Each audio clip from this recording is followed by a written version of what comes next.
Compte rendu de la 37e réunion du Conseil de ministres. Le président de la République, chef de l'État, Félix Antoine Tshisekedi Tshilombo, a présidé ce vendredi 28 mars 2025 à la Cité de l'Union africaine, la 37e réunion du Conseil de ministres. 5 points étaient inscrits à l'ordre du jour, à savoir 1.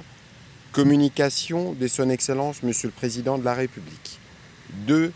Points d'information. 3. Approbation d'un relevé des décisions du Conseil de ministres. 4. Examen et adoption de dossiers. 5. Enfin, examen et adoption de textes. La communication du Président de la République a porté sur 2 points principaux, à savoir 1. De la tenue de la table ronde sur l'appropriation collective du Génocost et de la nécessité pour le gouvernement de finaliser le cadre normatif de la justice transitionnelle.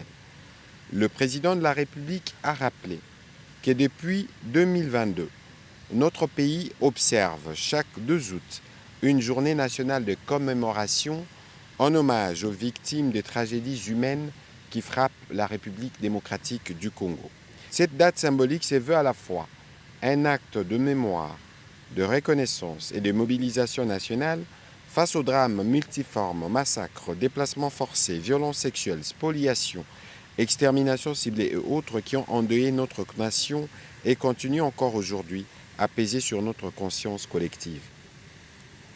Ces exactions alimentées par des intérêts géostratégiques et économiques traduisent une volonté manifeste de pillage de nos ressources naturelles, souvent accompagnée d'une tentative de substitution démographique qui relève sans équivoque des crimes contre l'humanité et dans plusieurs cas documentés d'actes de génocide. Il est donc désormais impérieux d'œuvrer pour leur reconnaissance sur le plan international. C'est dans cette dynamique qu'a été institué les Génocost, un concept congolais inédit, porteur d'une double vocation, mémorielle et politique. Il incarne, à l'instar de la Shoah pour Israël, non seulement une revendication de justice, une exigence de mémoire, mais aussi une évaluation du coût humain, social et économique du cycle de violence infligé au peuple congolais. Sous son autorité, le président de la République a instruit la Commission interinstitutionnelle d'aide aux victimes et d'appui aux réformes (CIAVAR), ainsi que le Fonds national de réparation des victimes de violences sexuelles liées aux conflits et des crimes contre la paix et la sécurité de l'humanité (FONAREF), d'organiser une table ronde nationale sur l'appropriation collective du Génocost. Cette rencontre prévue à Kinshasa du 31 mars au 3 avril 2025 réunira un échantillon représentatif de toutes les couches sociales, politiques, culturelles et communautaires de notre pays autour du thème « Engageons-nous à l'appropriation collective du Génocost, à la reconnaissance internationale du génocide commis en République démocratique du Congo et à la promotion de la culture de la paix ». Dans un contexte marqué par l'agression persistante de notre territoire par les forces rwandaises et les supplétifs, ces assises visent à réveiller la conscience nationale, renforcer la solidarité patriotique et à appeler chaque Congolais, chaque Congolaise à se désolidariser des forces extérieures qui exploitent nos vulnérabilités à des fins prédatrices. Ces travaux s'inscrivent également dans la volonté du gouvernement de mobiliser notre jeunesse autour de l'histoire réelle des conflits que connaît la République démocratique du Congo, de lutter contre la désinformation et de renforcer l'unité nationale par une mémoire partagée. Parallèlement, afin d'assurer la cohérence de notre action en matière de justice, de réparation et de réconciliation, le président de la République a insisté sur l'urgence de finaliser le cadre normatif complémentaire relatif à la justice transitionnelle conformément à nos engagements nationaux et internationaux. Ces cadres comprend entre autres les décrets portant mesures d'application de la loi numéro 22/65 du 26 décembre 2022 fixant les principes fondamentaux relatifs à la protection et à la réparation des victimes de violences sexuelles liées au conflit et des victimes des crimes contre la paix et la sécurité de l'humanité, l'arrêté fixant les modalités de la liste unique consolidée, les projets de lois organiques sur la justice transitionnelle ainsi que la politique nationale y afférente. Ces textes déjà transmis au gouvernement ont été élaborés de manière rigoureuse avec les concours des experts de son cabinet, de la CIAVAR et du FONAREF et d'un comité scientifique. Et dès lors, il a engagé la Première ministre à s'impliquer personnellement pour qu'il soit finalisé dans les meilleurs délais. Un rapport est attendu à ces propos dans les 30 jours. Le deuxième point de la communication du président de la République a porté sur la nécessité de prendre des mesures urgentes à la suite de l'arrêt du financement de certains partenaires internationaux. Depuis les débuts de l'année en cours, plusieurs partenaires internationaux ont pris la décision unilatérale de suspendre avec effet immédiat leurs appuis financiers dans différents secteurs sociaux. Cette interruption soudaine des ressources extérieures compromet sérieusement la continuité des services publics essentiels, notamment dans les domaines de la santé, de l'éducation, de l'eau, de l'assainissement ainsi que de l'agriculture. Si cette situation n'est pas rapidement et efficacement prise en charge, elle risque d'aggraver une crise humanitaire déjà préoccupante en multipliant les vulnérabilités au sein de notre population, avec des répercussions profondes sur les tissus sociaux, la stabilité communautaire et les perspectives de développement durable. Face à cette urgence, le président de la République a instruit les membres du gouvernement en charge de secteurs concernés, sous la coordination de la Première ministre, à prendre sans délai les mesures suivantes.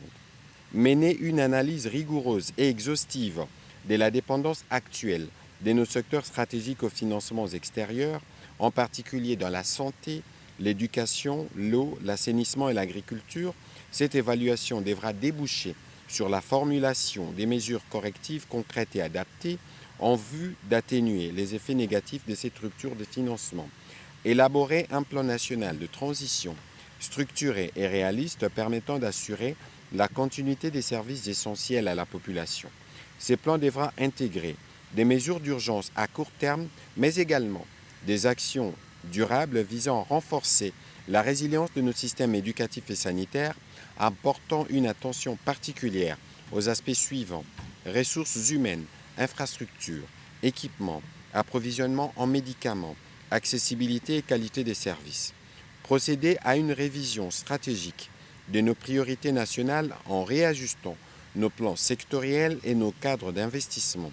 Cette reprogrammation devra reposer sur une vision concertée, inclusive et prospective, intégrant des mécanismes de financement innovants, mobilisant les ressources nationales et explorant des partenariats alternatifs. Une refonte de notre politique nationale de l'aide au développement est aujourd'hui indispensable pour garantir une meilleure souveraineté budgétaire et une efficacité accrue de l'action publique. Un rapport circonstancié sur la mise en œuvre de ces recommandations, assorti d'un calendrier d'actions précises et d'indicateurs de suivi, est attendu dans les prochains 30 jours. Avant de passer la parole à la Première ministre chef du gouvernement pour son complément d'information, le président de la République est revenu sur la filiation des militaires à la Caisse nationale de sécurité sociale des agents publics. Au-delà du doublement de leur rémunération, le président de la République a par ailleurs chargé le vice-premier ministre, ministre de la fonction publique, avec tous les ministères concernés, de lancer un grand processus de vulgarisation et de sensibilisation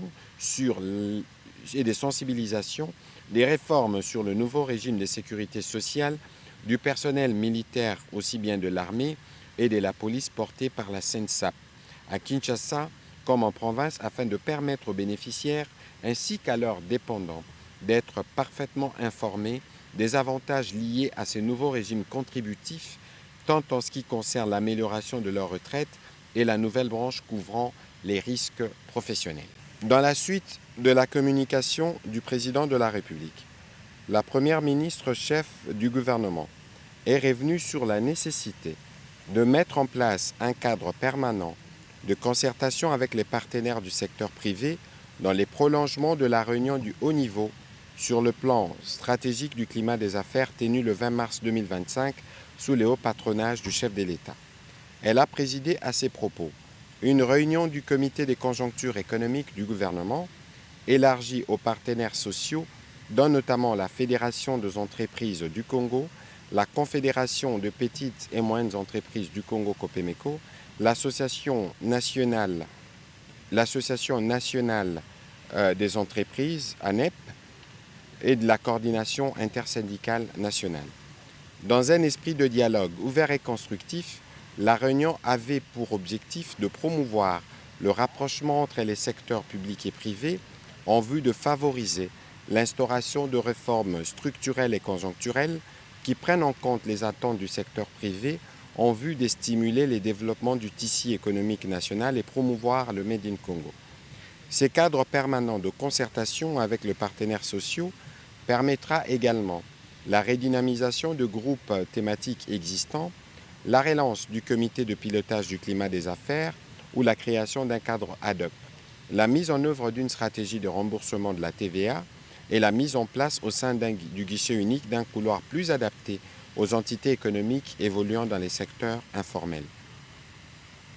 À cet effet, la Première ministre a demandé aux ministres sectoriels impliqués dans les réformes du climat des affaires de prendre toutes les dispositions utiles par rapport à chacune des problématiques soulevées. Il en va de même de la nécessité de redynamiser les mécanismes de collaboration dans le respect des textes existants compte tenu de la récurrence des revendications du secteur privé. Sur un autre volet, elle est revenue sur la problématique de la trésorerie de la Régie des eaux et de la SNEL qui a été au centre d'une réunion le 27 mars 2025 avec certains membres du gouvernement ainsi que les dirigeants des structures précitées. Il a été conclu que le gouvernement instaurera dès le mois d'avril 2025 un ordre de paiement permanent suivant les protocoles d'accord en vigueur afin de soulager le passif de ces deux entreprises. Aussi, la Première ministre a demandé la finalisation de travaux de la commission ad hoc instaurée depuis quelques années qui devra se pencher d'une part sur la question des dettes fiscales et des créances sur l'État et d'autre part sur les paiements réguliers des factures de consommation courante. Ainsi, les montants convenus dans les accords signés avec la SNEL et la Régie des eaux devront être payés mensuellement à travers un ordre de paiement permanent. Concernant la question de la dette fiscale et des créances sur l'État, une commission interministérielle devra examiner plusieurs pistes, notamment l'actualisation de la liste des ayants droit, la titrisation de la dette, la révision de la tarification, la possibilité d'un mécanisme de remboursement du manque à gagner. Ces mécanismes devraient ainsi permettre l'opérationnalisation durable de la Régie des eaux et de la SNEL. Les ministres concernés devront s'y pencher avec diligence, chacun scellant ses attributions pour valider les protocoles qui satisfera toutes les parties. Au deuxième chapitre du Conseil de ministres de ce jour relatif au point d'information, État et administration du territoire, le vice-premier ministre, ministre de l'Intérieur, a fait le point sur l'état et l'administration du territoire. L'état d'esprit de la population a été marqué cette semaine par des commentaires au sujet des consultations menées par les conseillers spéciaux du chef de l'État en matière de sécurité. Sur le plan sécuritaire, le vice-premier ministre a fait état de 73 cas d'assassinats et d'exécutions sommaires, plus de 112 cas de torture corporelle dans les zones sous occupation étrangère. À cela s'ajoutent des cas de disparitions, des recrutements forcés des jeunes, parmi eux les enfants, des viols ainsi que la mise en place d'une administration parallèle. Le vice-premier ministre, ministre de l'Intérieur, a terminé son rapport en présentant au Conseil les détails aussi bien sur la question de la criminalité urbaine, celle des catastrophes et sinistres ainsi que celles liées à nos frontières. Il a été complété sur ces chapitres par le vice-premier ministre, ministre de la Défense nationale, qui a indiqué entre autres, contrairement à la communication du 22 mars 2005 annonçant les cessez-le-feu unilatéral et son redéploiement hors du territoire de Walikale, les RDF M23 ont continué à renforcer les positions de leurs troupes en hommes et en matériel et à attaquer les positions des forces armées comme c'était le cas non seulement à Walikale mais aussi à Mulamba et Bulungu et dans les territoires de Walungu en Sud Kivu. Face à cette situation, la détermination de forces armées de la République démocratique du Congo reste sans faille pour assurer la défense de la patrie.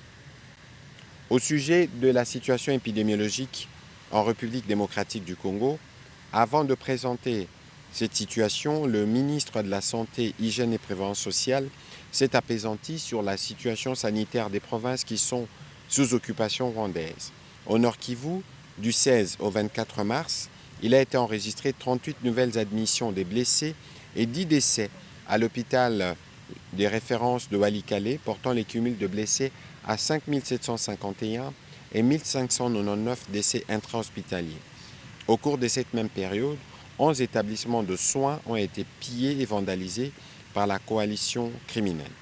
Au Sud Kivu, Un afflux des blessés a été signalé à Katana, dont le nombre n'est pas encore déterminé. En attendant, les cumuls des blessés est à 1150 et celui des décès intra-hospitaliers à 29. La difficulté d'obtenir les informations est justifiée par les menaces des occupants au personnel soignant. Revenant sur la situation épidémiologique, le ministre de la Santé publique a indiqué que par rapport à la semaine précédente, la tendance à la 11e semaine est marquée par une augmentation des cas suspects de Mpox. Sur les registres des maladies fébriles avec suspicion d'une intoxication d'origine non encore déterminée dans les territoires de Basankusu, aucun nouveau cas ni des décès n'a été enregistré du 22 mars 2025 à ce jour. Au sujet de la situation du choléra, les cumuls des cas suspects depuis les débuts jusqu'à la 11e semaine est de 12 600 cas, dont 252 décès. Le Nord Kivu reste la province la plus touchée au cours de cette semaine et représente 27,7% des cas dans tous les pays, soit 271. Pour toutes ces épidémies, les dispositifs des ripostes sont bien opérationnels. Par ailleurs, le Conseil a été informé de la signature en date du 15 mars 2025 de l'arrêté fixant l'organisation et le fonctionnement d'une province sanitaire en République démocratique du Congo.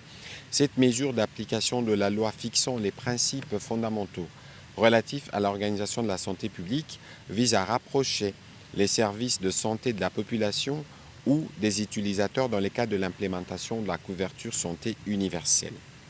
Contrôle et recensement biométrique des agents des services émargeant au budget annexe. Le vice-premier ministre, ministre de la fonction publique, a présenté au Conseil une note d'information relative au contrôle et au recensement biométrique des agents des services émargeant au budget annexe dans l'objectif de contribuer à la maîtrise des effectifs et à la rationalisation de la dépense de rémunération. La première phase se déroulera tout au long du deuxième trimestre 2025, soit d'avril à juin, par une note des services assortie d'un calendrier détaillé. Les responsables de tous les services figurant dans la loi de finances 2025, comme émargeant au budget annexe, seront conviés à se présenter devant les services attitrés du ministère de la fonction publique en collaboration avec l'inspection générale des finances pour valider les actes juridiques créant et organisant chaque structure visée, les listes déclaratives des agents qui y sont en activité. Les respects du calendrier de travail étant essentiels pour l'atteinte des objectifs fixés par le gouvernement, il a précisé que son ministère n'hésitera pas à prendre de mesures contraignantes contre les services qui ne se conformeront pas aux instructions données et surtout à l'égard des services irrégulièrement constitués dont les frais de fonctionnement et la charge de rémunération saignent allègrement le trésor public du fait d'un personnel souvent pléthorique. Après avoir réalisé cette préfiguration, l'identification biométrique individuelle sera immédiatement lancée au plus tard le 1er juillet 2025. Ces processus d'assainissement, a insisté le vice-premier ministre, va certainement induire des économies consistantes pour le gouvernement qui, à travers la loi des finances 2025, prend en charge 387 services émargeant au budget annexe pour un effectif déclaré de 46 460 agents. Circulaire fixant les orientations pour l'élaboration des prévisions des dépenses à capital pour l'exercice 2026. Le vice-premier ministre, ministre du Plan, a informé les conseils des orientations pour l'élaboration des prévisions des dépenses en capital pour l'exercice 2026 contenues dans la note circulaire irrélative. Il a souligné que cette circulaire a l'avantage de mettre l'accent sur un processus de sélection de projets fondé sur des critères préétablis, précis, transparents et évalués et prêts à être budgétisés. Sa publication permet également d'assurer en amont une large diffusion des dits critères, car il s'avère indispensable d'anticiper et d'innover au regard des recommandations du gouvernement et des partenaires au développement afin d'améliorer les processus de gestion des investissements publics en éliminant progressivement tous les goulots d'étranglement et une gestion optimale du dit processus. Outre une brève introduction, la circulaire donne un aperçu des dispositions qui permettront aux institutions, ministères et services publics d'améliorer le choix de leurs projets en cohérence avec les priorités du gouvernement en matière du développement du pays. Campagne de l'élection de notre pays au Conseil de sécurité des Nations Unies. La vice-ministre aux Affaires étrangères a fait les points de grandes lignes de la campagne à moins de 3 mois de l'élection de la République démocratique du Congo au Conseil de sécurité des Nations Unies. L'élection étant prévue le 25 juin prochain, elle a brossé une série d'actions à réaliser dans le cadre de la campagne tout en sollicitant l'accompagnement du gouvernement pour relever certains défis organisationnels. La vice-ministre des Affaires étrangères a souligné que l'avènement de la République démocratique du Congo au Conseil de sécurité va ouvrir de nouvelles perspectives de coopération et d'échanges multilatéraux, en plus des questions liées à la paix et à la sécurité. L'engagement de la République démocratique du Congo à l'heure du réchauffement climatique est un autre avantage que l'on peut tirer de son expérience tant qu'il apporte une contribution très précieuse à l'action climatique mondiale et s'impose aujourd'hui comme pays solution au changement climatique. Le Conseil a pris acte de cette note d'information. Les deuxièmes dossiers portaient sur l'état des lieux des actions politiques et diplomatiques au sein de l'Organisation internationale de la francophonie. La ministre déléguée près le ministre des Affaires étrangères en charge de la coopération internationale et francophonie a pour sa part soumis l'état de lieu des actions diplomatiques et politiques de la République démocratique du Congo au sein de l'Organisation internationale de la francophonie en vue de son adoption par le Conseil. En liminaire, elle a signalé qu'en octobre 2024, au cours de la 19e session du sommet de la francophonie, notre pays a obtenu une victoire diplomatique à travers la résolution sur les situations de crise, sortie de crise et consolidation de la paix dans l'espace francophone, adoptée à l'unanimité par les chefs d'État et des gouvernements, à l'exception du Rwanda, lui exprimant la ferme volonté des 88 États et gouvernements à respecter la souveraineté et l'intégrité territoriale de la République démocratique du Congo, exigeant sans délai le retrait des forces armées rwandaises du territoire de la République démocratique du Congo, condamné avec fermeté tout soutien aux supplétifs et la violation de l'intégrité territoriale de la RDC, dénoncer les viols des femmes et filles comme armes de guerre et condamner les pillages et l'exploitation illicite de ressources naturelles vers le pays voisin.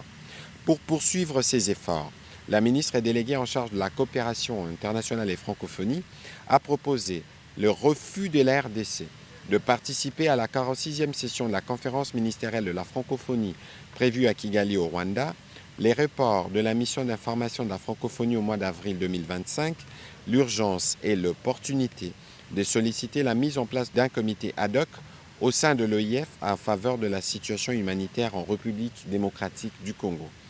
Après débat et délibération, le Conseil a adopté ces dossiers. Au dernier chapitre du Conseil de ministres de ce jour, relatif à l'examen et à l'adoption des textes, le ministre d'État, ministre de la Justice, a soumis au Conseil pour examen et délibération les projets de loi portant autorisation de la prorogation de l'état de siège dans les provinces de l'Ituri et du Nord Kivu pour une période de 15 jours prenant cours le 7 avril 2025. Après débat et délibération, ces projets de texte a été adopté. Commencé à 15h53, la réunion du Conseil de ministres s'est terminée à 18h55. Je vous remercie. Correcteur News TV, Awande correction, il y a news tout. Donc Awande, on assure quoi. Suivez Correcteur News TV pour avoir toutes les informations crédibles et fiables. Correcteur News avec Yemoko Rachou. Rachou, la caramel, check.